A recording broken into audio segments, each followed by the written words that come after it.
नाज़रीन अस्सलाम वालेकुम, मैं हूं इमरान वसीम। नाज़रीन, ताकत के खेल में किसका वार किस पर भारी पड़ेगा। पाकिस्तान तहरीक इंसाफ के लिए बुरी खबर, घर के भेदी ने बानी तहरीक इंसाफ इमरान खान पे लंका ढा दी। सुप्रीम कोर्ट की जानिब से हुकूमत के ख़िलाफ़ एक बड़ा फ़ैसला दिया गया है और उस अदालत ने फ़ैसला दिया है जिसे PTI की जानिब से 26वीं आइनी तरमीम वाली अदलिया कहा जाता है। इसके अलावा मोदी सरकार के लिए एक बुरी खबर है, भारत को एक बड़ा झटका लगा है। सदर ट्रंप ने मोदी सरकार की पक्की वाली मंजी ठोक दी है। तो ये ख़बरें, इनकी डिटेल प्रोग्राम में आपके साथ हम शेयर करने जा रहे हैं। लेकिन प्रोग्राम का आगाज़ करने से पहले आपसे दरख्वास्त के चैनल को सब्सक्राइब कर लें, बेल आइकॉन का बटन प्रेस करें। वीडियो पसंद आए तो इसे लाइक और शेयर ज़रूर कीजिएगा। नाज़रीन, प्रोग्राम में सबसे पहले मुख्तसर सी बात करेंगे सैलाब के हवाले से। जो पाकिस्तान के दरियाओं में इस वक्त जो सैलाबी सूरत हाल है, रावी को ले लें, सतलुज को ले लें, चनाब को ले लें, और सिंध से मुतल्लिक भी ये ख़बरें आ रही हैं कि दरियाए सिंध में भी पानी में इजाफ़ा हो रहा है।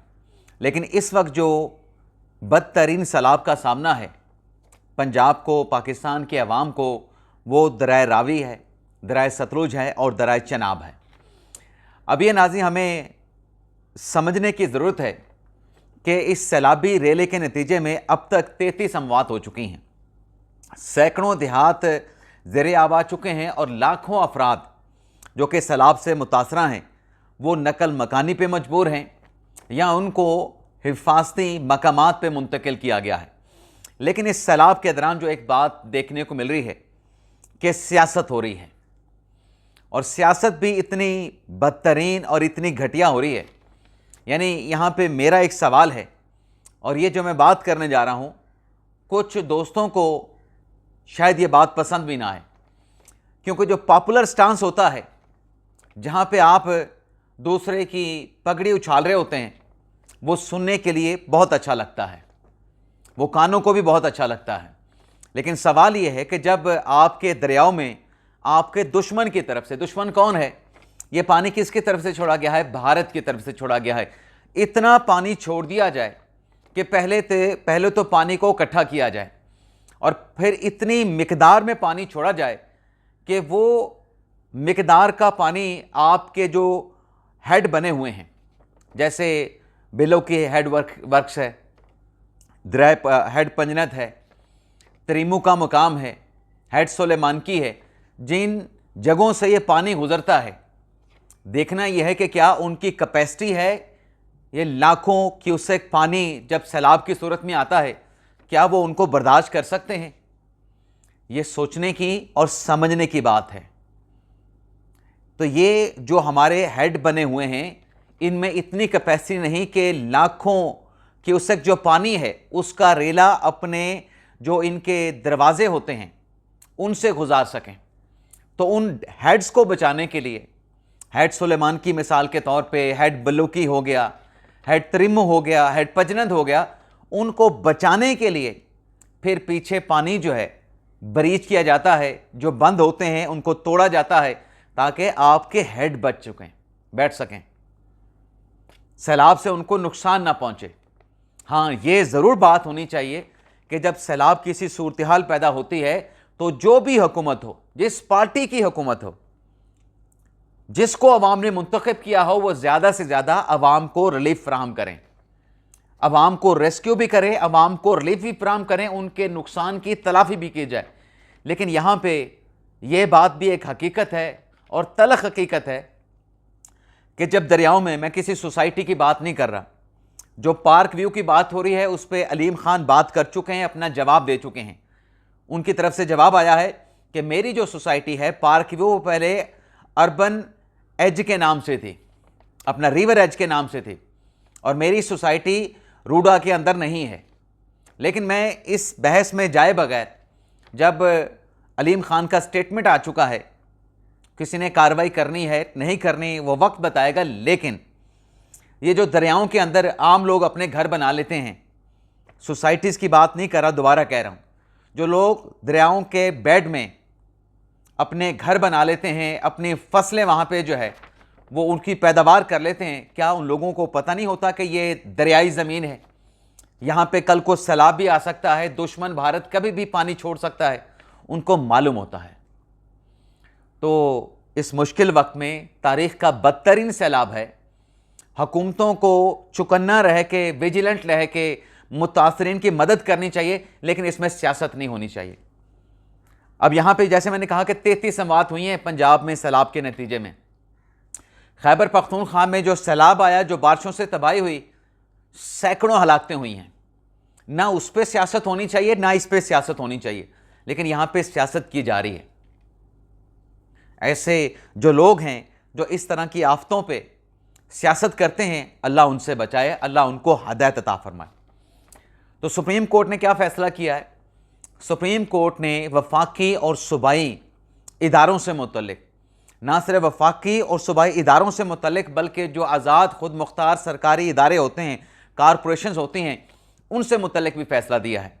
फैसला क्या दिया है कि जो लिटिगेशन होती है इन इदारों की, नीचे से हाई कोर्ट की सतह पे, ट्रिब्यूनल की सतह पे, अगर ये इदारे वफाकी और सूबाई हुकूमतें और ख़ुद मुख्तार इदारे अगर नीचे केस हार जाते हैं, तो सुप्रीम कोर्ट में जो अपील दायर करनी होती है, उस अपील को फाइल करने में जानबूझ के ताख़ीर की जाती है, बदनीयती की बुनियाद पे। क्यों ताख़ीर की जाती है? अक्सर व बेशतर इस नौयत के केसेस में मकसद ये होता है ज़ायदुल मियाद अपील दायर करने का कि जिसके हक में फ़ैसला आया है उसके साथ साजबाज करके, बदनीयती के साथ, कि जब सुप्रीम कोर्ट में ज़ायदुल मियाद अपील जाएगी तो नाकाबिले समाअत करार दे के खारिज कर दी जाएगी।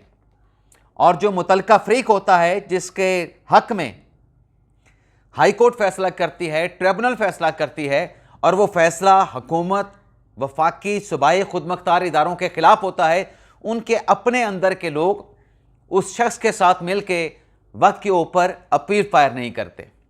तो सुप्रीम कोर्ट ने कहा है कि ऐसी अपीलें अक्सर इन इदारों की, वफाकी, सूबाई और ख़ुद मुख्तार इदारों की अक्सर अपीलें ताख़ीर से दायर होती हैं, ज़ायदुल मियाद होती हैं, जिसमें लापरवाही भी होती है, बदनीयती भी होती है, और पूछने पे हुकूमती इदारों की लीगल टीम या उनके हुकाम ये बताते हैं कि वो एक प्रोसेस जिसमें इन अपीलों की सुप्रीम कोर्ट में फाइलिंग की मंजूरी ली जाती है, वो उस प्रोसेस को मुकम्मल होने में, उसकी मंजूरी लेने में ताख़ीर होगी, तो ये कोई जवाज़ नहीं है। तो सुप्रीम कोर्ट ने अपने फैसले में लिखा है कि ऐसे ही ज़ायदुल मियाद जो अपीलें हैं, इसका अदालतों को जायज़ा लेना चाहिए कि यहाँ पे लापरवाही की गई है, गफलत की गई है, बदनीयती के साथ दूसरे फरीक को फ़ायदा पहुँचा के अपने हुकूमती इदारों को नुकसान पहुँचाने की कोशिश की है, तो उसकी स्क्रूटनी, इसका अदालती जायज़ा, जुडिशल रिव्यू भी होना चाहिए। लेकिन यह गफलत, यह कोताही अक्सर व बेशतर हुकूमती केसेस में होती है। अब नाज़रीन आ जाते हैं, पीटीआई की बात कर लेते हैं। पीटीआई से जुड़ी 2 से 3 अहम खबरें। पहले तो शहबाज गिल साहब ने एक खातून, साइकिल चलाने वाली खातून के हवाले से एक घटिया किस्म का ट्वीट किया था एक्स पे कि ये पापा की प्रिंसेस कौन है जो सरकारी वसाइल का इस्तेमाल कर रही है। तो उसमें नाज़रीन जो मुतलका साइकिलिंग की कम्युनिटी थी, उनकी तरफ से वजाहत दे दी गई है, और बड़े कहते ना कि एक शॉक दिल के साथ, मायूस दिल के साथ, या मायूसी के साथ जो है, बल्कि मैं आपको पढ़ देता हूं कि उन्होंने कहा क्या है कि हम ये वजाहत हमें शहबाज गिल साहब के घटिया ट्वीट पे क्यों देना पड़ी है। मैं नाज़रीन आपको पढ़ देता हूं। तकलीफ दे वजाहत। हम पाकिस्तान के सबसे पुरानी साइकिल चलाने वालों की कम्युनिटी है। मुल्क में सेहत और माहौल के लिए तकरीबन 2 दहाइयों से साइकिलिंग को प्रमोट कर रहे हैं। हमारे साथ ख़वातीन, बच्चे, नौजवान अभी एक फैमिली की तरह इस कैंपेन से जुड़े हैं।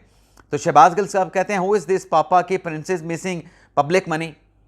अरे भाई, वो साइकिलिंग चलाने वाला एक ग्रुप था जिसको मुतलका शहर के, गुजरावाला लाहौर की पुलिस जो थी, गुजरावाला की थी या लाहौर की थी, मैं डेप्थ में नहीं जा रहा, लेकिन मकसद ये था कि इस किस्म के जो लोग हैं, अगर सिक्योरिटी उनको फराहम की जा रही है ताकि उन साइकिलिंग को प्रमोट करने वाली जो कम्युनिटी है उसका नुकसान ना हो, और उनको एक फ्री जो है वो स्पेस मिले, सड़क मिले जहाँ पे वो साइकिलिंग को प्रमोट कर सकें, तो उसको अगर शहर की पुलिस जो है वो सिक्योरिटी दे रही है, तो इसमें पापा की परी और पब्लिक मनी वाले नुकसान वाली क्या बात आ गई।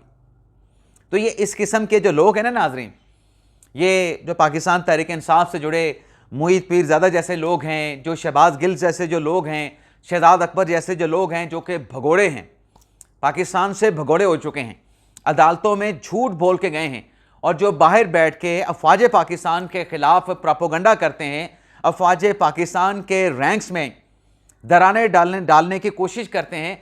शहबाज गिल साहब ने तो यही किया था, उनके खिलाफ तो मुकदमा भी यही बना था। तो ये जो बाहर बैठ के इस किस्म के प्रोपोगंडे करते हैं, इदारों को तकसीम करने की, दराने डालने की कोशिश करते हैं, इनको कख पता नहीं होता कि इदारों में सिस्टम क्या होता है, या फौज में सिस्टम किस तरीके से चलता है। और ये इस किस्म के होछे हथकंडे, इस किस्म के होछे प्रोपोगंडे और कंपेन चला के जो दुश्मन मुल्क का फ़ायदा कर रहे होते हैं, यानी मिसाल के तौर पे जो फील्ड जनरल आसिम मुनीर साहब हैं, उन्होंने मार्का हक के दौरान जो भारत की चीखें निकलवाई हैं, जो भारत की अफवाज को और मोदी सरकार को बेबस करके रख दिया गया। अब ये जो इस किस्म का प्रोपोगंडा होगा, फ़ायदा किसको होगा? यानी आप भारत का प्रोपोगंडा करके इदारों के ख़िलाफ़, इदारों की कौमी सलामती की शख्सियात के ख़िलाफ़ आप डॉलर कमाने की हवस में अपने इदारों के ख़िलाफ़ साजिश कर रहे हैं। लेकिन ये साजिशें, इस किस्म के जो भगोड़े हैं, जो किरदार हैं, इनकी साजिशें किसी भी इदारे के ख़िलाफ़ कामयाब नहीं हो सकती। ख़ास तौर पे जो डिसिप्लिन इदारे हैं, जिसमें एक तरीक़ाकार है, एक कमांड होती है, लेकिन ये इनकी ख्वाहिशात जो हैं, ये ख्वाहिशात हो सकती हैं, लेकिन ये ख्वाहिशात कभी पूरी नहीं हो सकती, बल्कि धरी की धरी रह जाएंगी। अगली खबर नाज़रीन जो आपके साथ हमने शेयर करनी है, वो खबर नाज़रीन ये है कि घर के भेदी ने इमरान खान पार्टी पर लंका ढा दी। मामला क्या है नाज़रीन? हमाद अदर साहब, जिन्होंने अपने नॉमिनेशन पेपर NA 129 से वापस ले लिए थे, अब हमाद अदर साहब से मुतल्लिक PTI के अपनी पार्टी के रहनुमा बजाज नियाज़ी साहब, उनकी तरफ से ये इल्ज़ाम लगाया गया है कि जो हमाद अदर साहब ने अपने नॉमिनेशन पेपर वापस लिए हैं और अपनी जगह पे अपने कज़न को आगे कर दिया है कि हमाद अजहर की जगह पे वो इलेक्शन लड़ेगा।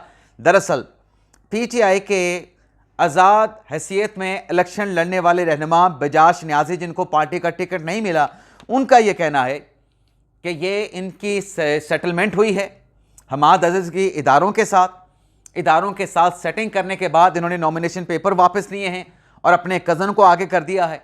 और हमाद अजहर ये समझते हैं कि ये लाहौर की NA 129 की जो सीट है, उनकी वरासत है। तो बजाज नियाज़ी साहब कहते हैं कि ये तहरीक इंसाफ की सीट है, हमाद अजहर साहब की वरासत नहीं है। और हमाद अजहर साहब जैसे लोग PTI के अपने रहनुमा के मुताबिक, नियाज़ी साहब के मुताबिक, कि ये 2013 में आए और मुश्किल वक्त में ये भगोड़े हो चुके हैं।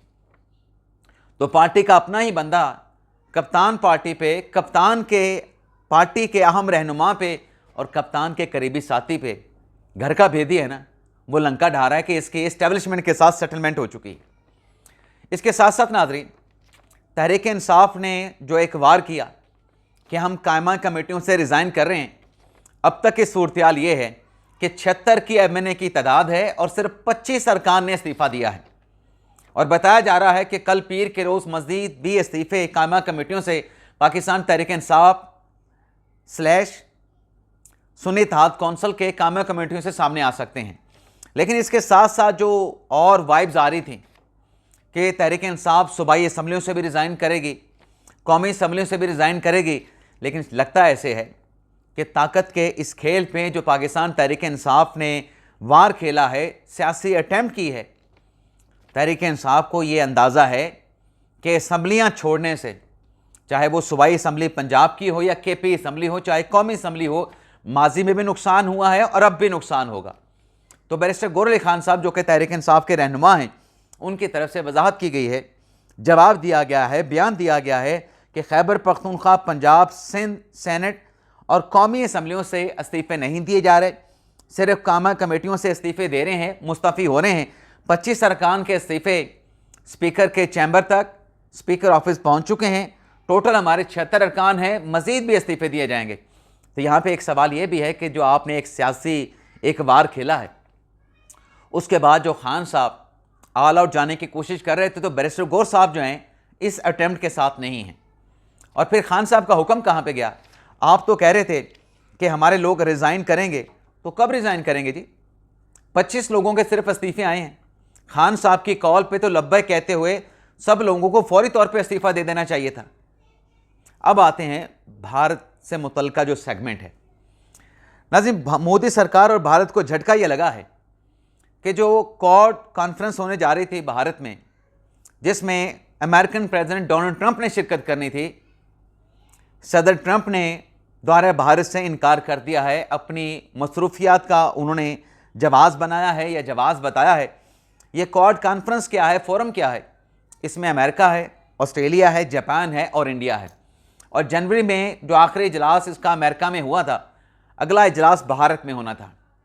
और ये खबर भी आई थी कि भारत में अमेरिकन प्रेसिडेंट डोनाल्ड ट्रंप जो है वो शरीक होंगे। लेकिन इस वक्त जो कशीदगी चल रही है, तिजारती कशीदगी कह लें, जिसमें ट्रंप की तरफ से भारत पे जो टैरिफ है उसको 50% कर दिया गया है, इस कशीदगी को लेके डोनाल्ड ट्रंप ने भारत के दौरे से इनकार कर दिया है। लेकिन ये सिर्फ तिजारती कशीदगी नहीं, तिजारती कशीदगी से पहले जो भारत की जानिब से पाक भारत जंग में जो अमेरिकन सदर का जो रोल था उसको एक्सेप्ट नहीं किया गया।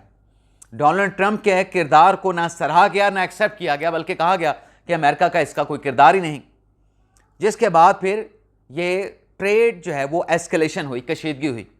अब उसी कशीदगी को लेते हुए, यह देखते हुए सदर ट्रंप जो है वो अमेरिका के दौरे पे नहीं जा रहे हैं। और ये मोदी सरकार के लिए, भारतीय सरकार के लिए, इंडियन अफवाज के लिए भी एक बहुत बड़ा झटका है। दूसरी तरफ अगर मार का हक की हम बात करें, जो ऑपरेशन संदूर में मोदी सरकार और भारतीय अफवाज को नाकामी का सामना करना पड़ा, तो इस जंग में कामयाबी पे हुकूमत पाकिस्तान ने यह फैसला किया है कि भारतीय जारियत के खिलाफ शानदार फतह की याद में इस्लामाबाद के सेक्टर H8 में कौमी यादगार मार्का हक के नाम से तामीर का जो है वो आगाज़ किया गया है। यादगार ज़ेर इस्तेमाल पार्क में तामीर की जा रही है, जिसे एक जदीद और पुरकशिश अवामी मकाम में तब्दील किया जाएगा। यादगार का थीम कुरान पाक की आयत बुनियानुल मरसूल से लिया गया है और इससे मुतल्लिक नाज़रीन एक वीडियो भी आई है। ये वीडियो भी आप देख लें, 18 सेकंड की है।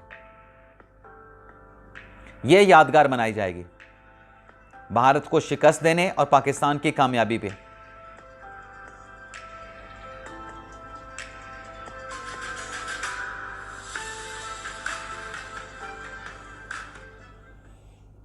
माशाल्लाह बहुत खूबसूरत है। तो नाज़रीन, ये था हमारा आज का वीडियो लॉग। आपसे इजाज़त चाहते हैं। अल्लाह ताला हम सब का हमें नासिर और अपनी दुआ में याद रखिएगा। अल्लाह हाफिज़।